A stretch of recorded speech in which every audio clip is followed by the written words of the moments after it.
Take me through the process step by step, what you first do. Tore off all the wrap, then we sanded down the entire car, some bits to bare metal, some to just get the old clear coat away. You had to disassemble it too. Oh yeah, that too. It was completely everything off. The windshield, the back glass, the interior, took off the door cards, those are actually still off. Hood scoop, bumpers, headlights, taillights, everything was off, side skirts. Then once everything was sanded down to a good point, like 99% of the dents with Bondo, repaired a massive crack in the front bumper with some plastic welding and U-Pol. Then after that, we sprayed our primer, sanded that down to a good point, and then we shot clear and paint.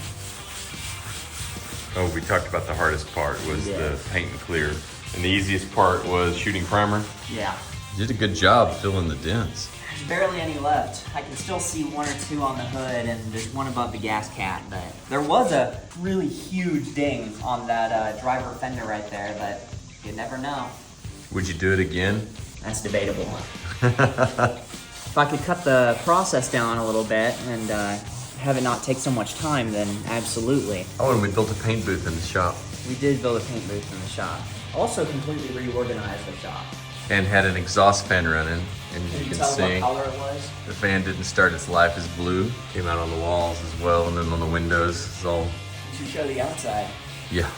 It's not too bad. This side over here is starting to look pretty good.